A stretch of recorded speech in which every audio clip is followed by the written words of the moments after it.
Hi everyone, ಎಲ್ಲರೂ ಹೇಗಿದ್ದೀರಾ? I hope everyone is doing great. Welcome back to my channel. So ಇವತ್ತಿನ ವಿಡಿಯೋದಲ್ಲಿ ನಿಮ್ಮ ಪಾರ್ಟ್ನರ್ನ ಕರೆಂಟ್ ಫೀಲಿಂಗ್ಸ್ ಏನು ಅಂತ ನೋಡೋಣ. ಈ ಒಂದು ವಿಡಿಯೋ ಯಾರು ನೋ ಕಾಂಟ್ಯಾಕ್ಟ್ ಸಿಚುವೇಷನಲ್ಲಿದ್ದೀರಾ ಅಥವಾ ಕಂಪ್ಲೀಟ್ ಬ್ರೇಕಪ್ ಆಗೋಗಿದೆ, ಅವ್ರೇನು ನನ್ನ ಲೈಫಿಗೆ ವಾಪಸ್ ಬರಲ್ಲ ಅನ್ನೋ ಥರ ಸಿಚುವೇಷನಲ್ಲಿದ್ದೀರಾ, ಅವರಿಗೆ ರೆಸೊನೇಟ್ ಆಗುತ್ತೆ. ನೋಡೋಣ ನಿಮ್ಮ ಪಾರ್ಟ್ನರ್ ಪ್ರೆಸೆಂಟ್ ನಿಮ್ಮ ಬಗ್ಗೆ ಯಾವ ರೀತಿಯಾದಂತಹ ಯೋಚನೆಗಳನ್ನು ಇಟ್ಕೊಂಡಿದ್ದಾರೆ ಅಂತ. ಓಕೆ, ಎಸ್, ಇದು ಒಂದು ಟೈಮ್ಲೆಸ್ ರೀಡಿಂಗ್ ಆಗಿರುತ್ತೆ. ಎನಿ ಟೈಮ್ ನಿಮಗೆ ಈ ಒಂದು ವಿಡಿಯೋ ರೆಸೊನೇಟ್ ಆಗಬೇಕು. ಆ್ಯಂಡ್ ಇದು ಒಂದು general guidance. Please take what resonate. So let's see tower card. Okay, ತುಂಬ ಅಂದರೆ ತುಂಬ ತುಂಬ ತುಂಬ ಜಗಳ ಆಗೋಗ್ಬಿಟ್ಟಿದೆ ಅಂತ ಅನಿಸುತ್ತೆ. ಯಾವ ಮಟ್ಟಕ್ಕೆ ಅಂತ ಹೇಳಿದ್ರೆ, ತುಂಬ ಕೆಟ್ಟ ಕೆಟ್ಟ ಆಲೋಚನೆಗಳು ಬರೋದು. ಓಕೆ, ಆ್ಯಂಡ್ ಅವರು ತುಂಬ ಆ ಕಡೆಯಿಂದ ತುಂಬ ಮಾತಾಡಿದ್ದಾರೆ ಅಂತ ಕೂಡ ಅನಿಸುತ್ತೆ. ಎಸ್, ಕಾರ್ಡ್ಸ್ನ ಅರೇಂಜ್ ಮಾಡ್ತೀನಿ. ಫಸ್ಟು ಬಾಟಮ್ ಆಫ್ ದ ಡೆಕ್ಕಲ್ಲಿ ಕಿಂಗ್ ಆಫ್ ವ್ಯಾಂಡ್ಸೇ ಸಿಕ್ಕಿದೆ ನನಗೆ. ಫಸ್ಟ್ಗೆ ಟವರ್ ಕಾರ್ಡ್ ಬಂದ್ಬಿಡ್ತು. ಸೊ ಕಂಪ್ಲೀಟ್ಲಿ ನಮಗೆ ಅಲ್ಲಿ ಅರ್ಥ ಆಗುತ್ತೆ, ನಿಮ್ಮಿಬ್ಬರ ಮಧ್ಯೆ ತುಂಬ ಜಗಳ ನಡೆದಿದೆ. ಆ್ಯಂಡ್ ಎಲ್ಲೋ ಒಂದು ಕಡೆ ಲೈಕ್ ತುಂಬ ಮಾತುಕತೆ ಬಂದಿದೆ. ಈ ರಿಲೇಷನ್ಶಿಪ್ ಬೇಡವೇ ಬೇಡ ಅನ್ನೋ ಮಟ್ಟಿಗೆ ನೀವು ದೂರ ಆಗಿದ್ದೀರಾ ಅನ್ನುವಂಥದ್ದು ಸಿಂಬಲೈಸ್ ಮಾಡುತ್ತೆ tower card. But there is some changes, like ಒಂದು 8 months, ವಿತಿನ್ 8 months ಪೀರಿಯಡಲ್ಲಿ ನಿಮ್ಮ ಲೈಫಲ್ಲಿ ಈ ಒಂದು ರಿಲೇಷನ್ಶಿಪ್ಪಲ್ಲಿ ಚೇಂಜಸ್ ಆಗುತ್ತೆ.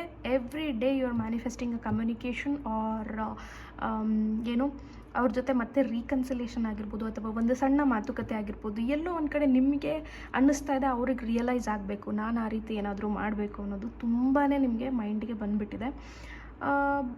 ಆ್ಯಂಡ್ 8-9 months ಪೀರಿಯಡಲ್ಲಿ 8 to 10 months ಪೀರಿಯಡಲ್ಲಿ ಎಲ್ಲೋ ಒಂದು ಕಡೆ ಈ ರಿಲೇಷನ್ಶಿಪ್ ಹೀಲ್ ಆಗುತ್ತೆ ಅಂತ ಕೂಡ ಕಾಣಿಸ್ತಾ ಇದೆ. ಇಲ್ಲೇ ನೀವು ನೋಡ್ತಾ ಇರ್ಬೋದು 8 of Wands ಇದೆ, ಹಾಗೆ 10 of Cups ಕೂಡ ಇದೆ. ಸೊ ಈ ಒಂದು ರಿಲೇಷನ್ಶಿಪ್ ಹೀಲ್ ಆಗುತ್ತೆ. ನಿಮ್ಮ ಒಂದು ರಿಲೇಷನ್ಶಿಪ್ಪಲ್ಲಿ ಒಂದು ರಿಯಲೈಸೇಷನ್ ಆಗುತ್ತೆ. Okay, what is right, what is wrong ಅನ್ನೋ ಒಂದು ವಿಚಾರಗಳು ಅಲ್ಲಿ ಗೊತ್ತಾಗುತ್ತೆ. ನಿಮ್ಮ ಪಾರ್ಟ್ನರ್ಗೆ ನಿಮ್ಮ ವ್ಯಾಲ್ಯೂ ಕೂಡ ಗೊತ್ತಾಗುತ್ತೆ. That is because 9 of Pentacles ಇರೋದ್ರಿಂದ ನಿಮ್ಮ ಪರ್ಸನ್ಗೆ ನಿಮ್ಮ ಬೆಲೆ ಗೊತ್ತಾಗುತ್ತೆ. ನೀವು ಸ್ಪೆಷಲಿ ನೀವು ಏನು ಈ ರಿಲೇಷನ್ಶಿಪ್ಪಲ್ಲಿ ಹಾರ್ಡ್ ವರ್ಕ್ ಮಾಡಿದ್ದೀರಾ ಅದು ಗೊತ್ತಾಗುತ್ತೆ. ಕರೆಂಟ್ ಅವ್ರು ನಿಮಗೆ ಸ್ವಲ್ಪ ಏನು ಬೇಕೋ ಅದೇ ಅಂದಿರ್ಬೋದು, ಮನಸ್ಸಿಗೆ ತುಂಬ ನೋವು ಮಾಡಿರ್ಬೋದು, ನಿಮಗಂತೂ ಅವ್ರ ಸವಾಸನೆ ಬೇಡ ಅನ್ನೋ ಮಟ್ಟಕ್ಕೆ ಕೂಡ ನಿಮಗೆ ಹೋಗಿರಬಹುದು. But there is some changes. Okay, so and king of wands ಇರೋದ್ರಿಂದ ಇನ್ನೊಂದು ನನಗೇನು ಅನಿಸುತ್ತೆ ಅಂದರೆ, ಇವರು ನಿಮ್ಮ ಪಾರ್ಟ್ನರ್ ಏನಿದಾರಲ್ಲ ಅವರೇ ಏನೂ ಆ್ಯಕ್ಷನ್ ತೊಗೊಳ್ಳಲ್ಲ, ಎಲ್ಲ ನೀವೇ ಮಾಡಬೇಕು. ಅಂದರೆ ಈಗ ಒಂದು ಬ್ರೇಕಪ್ ಆದಾಗ ನೀವೇ ಕಮ್ಯುನಿಕೇಟ್ ಮಾಡಬೇಕು. ಇನ್ ಕೇಸ್ ಅವ್ರೇನಾದರೂ ನಿಮ್ಮ ಹತ್ರ ಮಾತಾಡೋಕ್ಕೆ ಬಂದರೂ ಕೂಡ ಆ ಟೈಮಲ್ಲಿ ನೀವು ಮಾತಾಡಿಲ್ಲ ಅಂದರೆ ವಾಕೌಟ್ ಮಾಡಿಬಿಡ್ತಾರೆ. ಸೊ ಅವ್ರು ಹೇಗೆ ಅಂತ ಹೇಳಿದ್ರೆ ಒಂಥರ ಮೇಲ್ ಈಗೋ. ಅವ್ರು ಹೇಗೆ ಅಂತ ಹೇಳಿದ್ರೆ, ಅವ್ರು ಬಂದು ಕಾಂಪ್ರಮೈಸ್ ಆಗುವಂಥ ತಕ್ಷಣ ಆಗಿಬಿಡಬೇಕು, ಇಲ್ಲ ಅಂತ ಹೇಳಿದ್ರೆ ಅವ್ರು ಹೊರಟೋಗ್ಬಿಡ್ತಾರೆ, ಆ ರೀತಿ. ಸೊ ಆ ರೀತಿಯಾದಂತಹ ಸಿಚುವೇಶನ್ ನನಗೆ ಇಲ್ಲಿ ಕಾಣಿಸ್ತಾ ಇದೆ. ನಾನೇನು ಸಜೆಸ್ಟ್ ಮಾಡ್ತೀನಿ ಅಂತ ಹೇಳಿದ್ರೆ, ಟೇಕ್ ಅ ಟೈಮ್, ನಿಮ್ಮ ಒಂದು ರಿಲೇಷನ್ಶಿಪ್ ಬಗ್ಗೆ ನೀವು ಥಿಂಕ್ ಮಾಡಿ. ಓಕೆ, ಈಗ ಟವರ್ ಕಾರ್ಡ್ ಇರೋದ್ರಿಂದ ತುಂಬ ಮಾತುಕತೆ ಆಗಿರುತ್ತೆ ನಿಮ್ಮ ಮಧ್ಯೆ, ತುಂಬ ವಿಚಾರಗಳು ಹರ್ಟ್ ಮಾಡಿರ್ತವೆ, ತುಂಬ ವಿಚಾರಗಳು ಬೇಜಾರು ಮಾಡಿರುತ್ತೆ. ಸೊ ನಿಮಗೆ ಅದು ವರ್ತ್ ಇದೆಯಾ ಅನ್ನೋದನ್ನು ಥಿಂಕ್ ಮಾಡಿ. ಅಂದರೆ ಇವ್ರು ಈ ರೀತಿ ಅಂದ್ರಲ್ವಾ, ಸೊ ಅದನ್ನು ನಾನು ಆ ರೀತಿ ನನಗೆ ಬೈಯುವಂತಹ ವ್ಯಕ್ತಿ ನಾನು ಹೌದಾ ಅಲ್ವಾ ಅದನ್ನೆಲ್ಲ ಥಿಂಕ್ ಮಾಡಿ. ನಿಮ್ಮ ಮಿಸ್ಟೇಕ್ಗಳೇನಿದೆ ಅದನ್ನು ಥಿಂಕ್ ಮಾಡಿ, ಅವ್ರ ಮಿಸ್ಟೇಕ್ಗಳು ಏನಿದೆ ಅದನ್ನು ಥಿಂಕ್ ಮಾಡಿ. ನಿಮ್ಮ ಮಿಸ್ಟೇಕ್ಗಳಿಗೆ ಅವರು ರೆಸ್ಪಾಂಡ್ ಮಾಡಿದ ರೀತಿ ಸರಿನಾ, ಬೇರೆ ಆಗಿದ್ದರೆ ಹೀಗೆ ರೆಸ್ಪಾಂಡ್ ಮಾಡ್ತಿದ್ರಾ ಅನ್ನೋದನ್ನು ಯೋಚನೆ ಮಾಡಿ. ಓಕೆ, ನಿಮಗೇನಾದರೂ ಪರ್ಸ್ನಲ್ ಗೈಡೆನ್ಸ್ ಬೇಕು ಅಂತಂದರೆ ನನ್ನನ್ನು ಕಾಂಟ್ಯಾಕ್ಟ್ ಮಾಡಿ. ಸೊ ಇಲ್ಲಿ ನೀವು ಅಫ್ಕೋರ್ಸ್ ಸ್ವಿಚ್ ವರ್ಡ್ಗಳನ್ನು ಬಳಸ್ಕೋಬೋದು, ಕಮ್ಯುನಿಕೇಷನ್ ನಂಬರ್ ಬಳಸ್ಕೋಬಹುದು, ಅಥವಾ ರಿಲೇಷನ್ಶಿಪ್ ಸ್ವಿಚ್ ವರ್ಡ್ ಇದೆ ಅದನ್ನು ಬಳಸ್ಬೋದು, ಕ್ಯಾಂಡಲ್ ರಿಚುವಲ್ ಮಾಡಿಸ್ಬೋದು. Candle ritual, love candle ritual ನಿಮಗೆ ನಂದು ರಿಚುವಲ್ಸ್ ಪ್ಲೇಲಿಸ್ಟಲ್ಲಿ ಸಿಗುತ್ತೆ, ಅದನ್ನೆಲ್ಲ ಟ್ರೈ ಮಾಡ್ಬೋದು. ಬಟ್ ಎಲ್ಲೋ ಒಂದು ಕಡೆ ನನಗೆ ಅದೂ ಕಾಣಿಸ್ತಾ ಇದೆ, ನಿಮಗೆ ಆಲ್ದೋ ಒಂದು ಕಡೆ ಮನಸ್ಸಿಲ್ಲ ನಿಮಗೆ ಒಂದು ಮನಸ್ಸು ಏನು ಹೇಳುತ್ತೆ ಅಂತ ಅಂದರೆ, ಒಂದು ಪಾರ್ಟ್ ಆಫ್ ಮನಸ್ಸು ಬೇಡ, ನಾನು ಇವ್ರಿಗೋಸ್ಕರ ಯಾಕೆ ಇದೆಲ್ಲ ಮಾಡಬೇಕು ಅನಿಸುತ್ತೆ. ಇನ್ನೊಂದು ಪಾರ್ಟ್ ಆಫ್ ಮನಸ್ಸು ಇಲ್ಲ ಕಮ್ಯುನಿಕೇಷನ್ ನಂಬರ್ ಬರ್ಕೊಳ್ಳೋಣ, ಇಲ್ಲ ಸ್ವಿಚ್ ವರ್ಡ್ಸ್ ಹೇಳ್ಕೊಳ್ಳೋಣ, ಈ ರಿಲೇಷನ್ಶಿಪ್ ಸರಿ ಮಾಡ್ಕೊಳ್ಳೋಣ ಅಂತ ಪ್ರತಿಯೊಂದು ಕಡೆ ಹೋಗೋದು, ರೀಡಿಂಗ್ ಕೇಳೋದು, ಸರಿ ಹೋಗುತ್ತಾ ಅಂತ ನೋಡೋದು.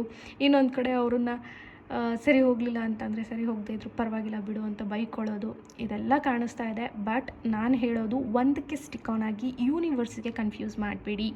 ನೀವು ಕನ್ಫ್ಯೂಸ್ ಆಗಿ ಯೂನಿವರ್ಸನ್ನು ಕನ್ಫ್ಯೂಸ್ ಮಾಡಿಬಿಡಿ. ಒಂದು ಸ್ಟ್ರಾಂಗ್ ಡಿಸಿಷನನ್ನು ತಗೊಳ್ಳಿ. ತುಂಬ ಕಷ್ಟ ಸ್ಟ್ರಾಂಗ್ ಡಿಸಿಷನ್ ತೊಗೊಳ್ಳೋದು. ನಾನು ಇಲ್ಲಿ ಕೂತ್ಕೊಂಡು ಹೇಳಿದಷ್ಟು ಈಸಿ ಅಲ್ಲ ಅಂತ ನನಗೂ ಗೊತ್ತಿದೆ. But it's your life, you have to take action. ಯಾರೂ ಏನೂ ಮಾಡೋಕ್ಕಾಗಲ್ಲ. ನಾವೇನು ಜಸ್ಟ್ ಗೈಡೆನ್ಸ್ ಕೊಡ್ಬೋದೇ ಹೊರತು, ನೀವು ಕೊಟ್ಟಿರೋ ದುಡ್ಡಿಗೆ ನಾವು ಗೈಡೆನ್ಸ್ ಕೊಡ್ತೀವಿ ಹೊರತು ನಾನು ಅಲ್ಲಿಗೆ ನಿಮ್ಮ ಹತ್ರ ಬಂದುಬಿಟ್ಟು ನಿಮಗೆ ಎಲ್ಲ ತಿದ್ದಿ ನಿಮ್ಮ ಜೀವನ ಸರಿ ಮಾಡ್ಕೊಡೋಕ್ಕಾಗಲ್ಲ. ಓಕೆ, ಸೊ ನಿಮ್ಮ ಲೈಫ್ ನಿಮ್ಮ ಕೈಯಲ್ಲಿದೆ. ನೀವು ಸರಿ ಮಾಡ್ಕೋಬೇಕು. ನೀವು ಒಂದು ದೃಢ ನಿರ್ಧಾರ ತೊಗೋಬೇಕು. ಆ್ಯಂಡ್ ನಾನು ಹೇಳ್ದಂಗೆ ಡೆಫಿನೆಟ್ಲಿ ನೀವೊಂದು ವ್ಯಾಲ್ಯೂಯಬಲ್ ಪರ್ಸನ್ ಅಂತ ನನಗನ್ಸ್ತು ಅನಿಸ್ತಾ ಇದೆ. ಇಲ್ಲಿರೋ ವೈಬ್ರೇಷನ್ಗೆ I can definitely sense that ನೀವು ತುಂಬ ಬೆಲೆ ಬಾಳುವಂತಹ ವ್ಯಕ್ತಿ ಅಂದರೆ ನೀವೊಂದು ಈ ರಿಲೇಷನ್ಶಿಪ್ಗೆ ತುಂಬ ಡೆಡಿಕೇಟ್ ಮಾಡಿದ್ದೀರಾ.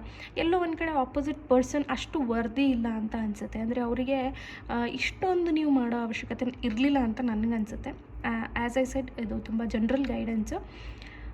ಎಲ್ಲೋ ಒಂದು ಕಡೆ ಅನಿಸುತ್ತೆ. ನಿಮಗೂ ಅದು ಕರೆಕ್ಟ್ ಅನಿಸಿದ್ರೆ ಕಾಮೆಂಟಲ್ಲಿ ಹೇಳಿ. ಆ್ಯಂಡ್ ಬಟ್ ಡೆಫಿನೆಟ್ಲಿ ರೀಕನ್ಸಿಲೇಷನ್ ಅಂತ ಕಾಣಿಸುತ್ತೆ. ಯಾಕೆ ರೀಕನ್ಸಿಲೇಷನ್ ಕಾಣಿಸುತ್ತೆ ಹೇಳಿ? ನಿಮ್ಮಂಥ ವ್ಯಕ್ತಿತ್ವನ ಅವರು ಹೇಗೆ ಬಿಟ್ಕೊಡ್ತಾರೆ? ನಿಮ್ಮ ಥರದವ್ರು ಅವ್ರಿಗೆ ಮತ್ತೆ ಸಿಗಬೇಕಲ್ವಾ? ಸೊ ಡೆಫಿನೆಟ್ಲಿ ಅವ್ರು ಎಲ್ಲೇ ಹೋಗಿದ್ರೂ ಅವ್ರಿಗೆ ಒಂದು ಥಾಟ್ ಅಂತೂ ಇದೆ, this is not a right relationship. ನನ್ನ ಪ್ರೀವಿಯಸ್ ರಿಲೇಷನ್ಶಿಪ್ಪೇ ತುಂಬ ಚೆನ್ನಾಗಿತ್ತು. ಅವ್ರೇನೇ ಕೆಲಸದಲ್ಲಿ ಬ್ಯುಸಿ ಇದ್ದರೂ ಕೂಡ ಅವ್ರ ಜೊತೆಗೆ ಮಾತಾಡಿದ್ದಿದ್ರೆ ಎಷ್ಟು ಚೆನ್ನಾಗಿರ್ತಿತ್ತಲ್ವ ಅನ್ನೋ ಥಾಟ್ಸ್ ಕೂಡ ಅವರಿಗೆ ಬರ್ತಾ ಇರುತ್ತೆ. That is for sure. Okay, so ನನಗೆ ಅನಿಸೋದು ಇದನ್ನೇ, ನಿಮಗೆ ಯಾರು ಬೆಲೆ ಕೊಡ್ತಾರೆ ಅಂಥವ್ರ ಜೊತೆ ಇರೋದು ತುಂಬ ಇಂಪಾರ್ಟೆಂಟ್ ಆಗುತ್ತೆ. ಬಿಕಾಸ್ ನಮಗೆ ಯಾರು ಬೆಲೆ ಕೊಡಲ್ಲ ಅಂಥವ್ರ ಜೊತೆ ನಾವಿದ್ದಾಗ ನಮ್ಮ ಮೇಲೆ ನಮಗೆ ಜಿಗುಪ್ಸೆ ಬರೋ ಥರ ಮಾಡಿಬಿಡ್ತಾರೆ ಅವರೆಲ್ಲ. ಸೊ ಹಾಗಾಗಿ ನೋಡ್ಕೊಳ್ಳಿ, ನಿಮ್ಮ ಪಾರ್ಟ್ನರು ನಿಮಗೆ ವರ್ದಿ ಇದ್ದಾರಾ, ಈ ಒಂದು ನಿಮ್ಮ ಪ್ರೀತಿಗೆ ಅವರು ಅರ್ಹರಿದ್ದಾರಾ ಅನ್ನೋದನ್ನು ನೀವು ಅರ್ಥ ಮಾಡ್ಕೊಳ್ಳಿ. ಓಕೆ, ಥರ್ಡ್ ಪಾರ್ಟಿ ಇರ್ಬೋದು, ಜಸ್ಟ್ ಫ್ರೆಂಡ್ ಇರ್ಬೋದು, ಅವ್ರ ಲವರ್ ಇರ್ಬೋದು, ಯಾರು ಬೇಕಿದ್ರೂ ಇರ್ಬೋದು, ಅವ್ರು ನಿಮ್ಮ ಲೈಫಲ್ಲಿ ಅವ್ರು ಏನೇ ಆಗಿರ್ಬೋದು, ಅದನ್ನು ನೀವು ಥಿಂಕ್ ಮಾಡಿ. ಫಸ್ಟು ನೀವು ಮಾಡ್ತಿರೋದಕ್ಕೆ ಸರಿ ಇದೆಯಾ, ಇವ್ರಿಗೆ ನಾನು ಮಾಡ್ತಾ ಇರೋದು ಕರೆಕ್ಟ್ ಇದೆಯಾ, ಇವ್ರಿಗೆ ನಾನು ಹೆಲ್ಪ್ ಮಾಡ್ತಾ ಇರೋದು ಸರಿ ಇದೆಯಾ, ಲವ್ ಮಾಡ್ತಾ ಇರೋದು ಸರಿ ಇದೆಯಾ, ಈ ಒಂದು ವ್ಯಕ್ತಿ ಅದಕ್ಕೆ ಅರ್ಹರಿದ್ದಾರಾ ಅನ್ನೋದನ್ನು ಥಿಂಕ್ ಮಾಡಿ. ಈಗ ಫಾರ್ ಎಕ್ಸಾಂಪಲ್ ಕೊಡ್ತೀನಿ ಸುಮ್ಮನೆ ಚಿಕ್ಕದಾಗಿ. ನಿಮ್ಮ ಹತ್ರ ಒಂದು 10,000 ಇದೆ, ನಿಮಗೆ ಒಬ್ಬರು ಬಂದುಬಿಟ್ಟು 10,000 ಕೇಳ್ತಾರೆ. ಅವ್ರು ನಿಮ್ಮ ಫ್ರೆಂಡೇ, ಬಟ್ ಏನೂ ಕೆಲಸ ಮಾಡಲ್ಲ ಅವರು. ಅವ್ರಿಗೆ 10,000 ಕೊಟ್ಟರೆ ನಿಮಗೆ 10,000 ವಾಪಸ್ ಬರುತ್ತಾ? ಸೊ ಅದನ್ನೆಲ್ಲ ನೀವು ಥಿಂಕ್ ಮಾಡ್ತೀರಲ್ವ. ಹಾಗೆ ಲವ್ ವಿಚಾರದಲ್ಲೂ ಕೂಡ ನೀವು ಆ ರೀತಿ ಅಳೆದು ತೂಗಿ ಲವ್ ಮಾಡಿ ಅಂತ ಡೆಫಿನೆಟ್ಲಿ ನಾನು ಹೇಳ್ತಾ ಇಲ್ಲ. ಆಲ್ರೆಡಿ ಬ್ರೇಕಪ್ ಆಗಿರೋರಿಗೆ ಈ ಒಂದು ರೀಡಿಂಗ್ ಆಗಿರೋದ್ರಿಂದ ಏನು ರೀಸನ್ನಿಗೆ ಬ್ರೇಕಪ್ ಆಯಿತು, ಜಗಳ ಎವ್ರಿವೇರ್ ಇಟ್ ಇಸ್ ಕಾಮನ್. ಒಂದು ರಿಲೇಷನ್ಶಿಪ್ ಅಂತ ಬಂದಾಗ ಎರಡು ಆಪೋಸಿಟ್ ಥಾಟ್ಸ್ ಇರೋ ಪರ್ಸನ್ ಅಂತ ಇದ್ದಾಗ ಇಬ್ಬರದ್ದು ಪರ್ಸ್ಪೆಕ್ಟಿವ್ ಬೇರೆ ಬೇರೆ ಆಗುತ್ತೆ, ಅವರ ಆಲೋಚನೆಗಳು ಬೇರೆ ಬೇರೆ ಆಗುತ್ತೆ. ಸೊ ಅಲ್ಲಿ ಜಗಳ ಬರುತ್ತೆ ನಿಜ.